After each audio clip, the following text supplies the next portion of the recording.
Welcome back, YouTube. Today I am using Eastup defogger repair kit. So the back of my glass, the little lines, some of them aren't working.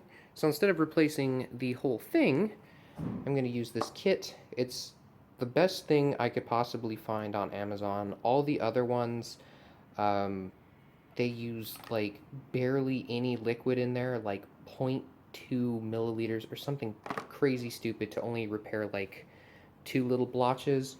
They say on this stuff you can repair up to 1 whole line, I believe. Even though I don't need to repair a whole line, I have quite a few spaces I need to fill up. Plus, this should probably give me extra because there's so much. This is what comes in the package.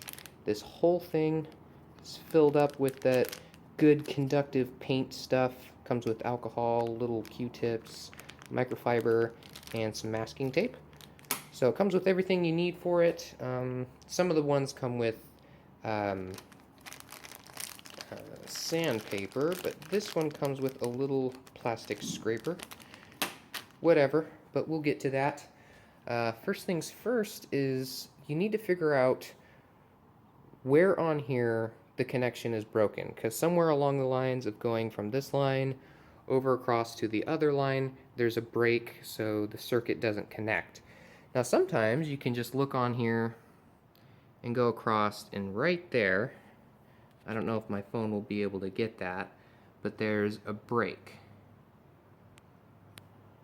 There's a break right there, and most likely that's the only break in the line, and I need to quickly paint over that little tiny area and move on. But that's the broken area right there that I need to fix.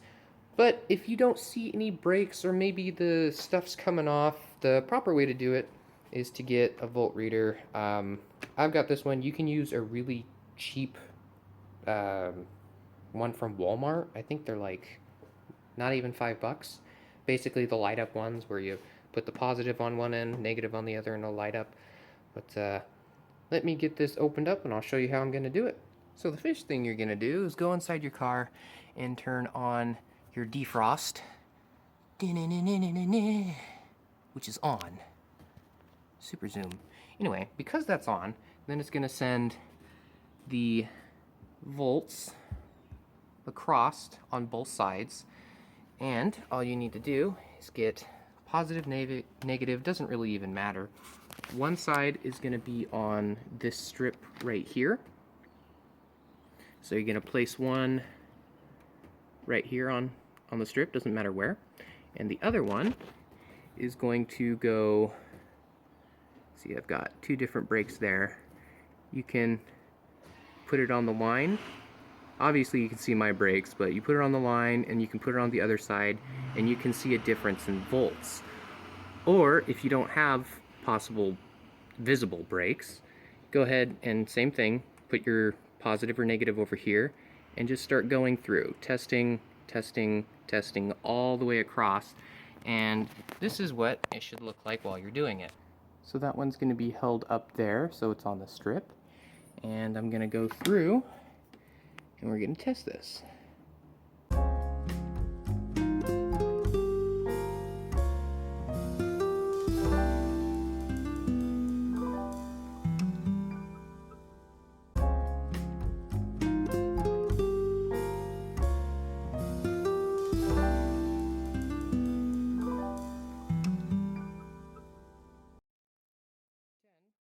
So I have power, go back one, still nothing.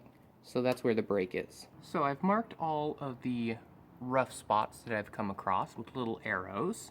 I just used a Sharpie. You can always use an alcohol pad like the one that came with it, or if you have some alcohol lying around, those will come right off after you're done. But I put those on there to mark all the little locations that I need to either help the current, or the current has been completely cut off. There's like a big gap on there, or something broke off. So now that I'm done doing that, I can put on the masking tape.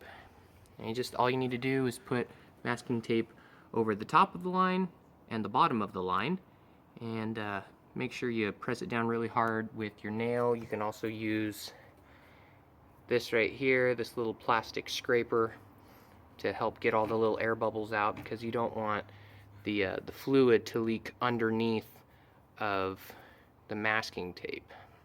Alright, so the first thing is to get the cloth and wipe it down to get any kind of greasy fingerprints or anything else that might be on there.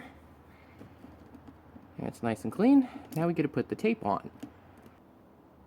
And now that the tape is on there, I used this little plastic piece, and I used it to come up here and push it on there, make sure I got all the air bubbles out of it. Now that everything is all taped up, we need to get the actual bottle. There it is. And we're going to pop the top off, take the little plastic cover that's sealing it, we're going to pop that out, and then what we're going to do is we're going to use a Q-tip, put it in here, mix it up a little bit, make sure there's no chunks. It doesn't look like this one's very chunky to me, but put the Q-tip in there, mix it up a little bit, make sure there's no chunks, and then you get to start to apply it. There it is. So what we're going to do is just go across here, just like that. Get a nice glob on there. Then we're going to use the little plastic, and we're going to scrape across it just to make sure it's flat, and then go ahead and remove the tape. Now make sure you take the tape off directly after you've painted over it, because it does dry very quick. So you want to take it off right after you wipe it on, take the tape off. But as you can see, I'm all done. It is quite a bit lighter, probably because it's brand new, but it'll darken over time. But now I just have to wait for it to dry, and the box says wait about 15 minutes for this to dry, and then go over it with an alcohol pad, unless you want to quicken up the process and use a heater or a blow dryer or something. That'll make so the cure time is about 5 minutes, and then you can wipe it off. So that's it. Too bad I cannot test it right now. The box says wait 24 hours before you test. So now I wait. Good luck, guys.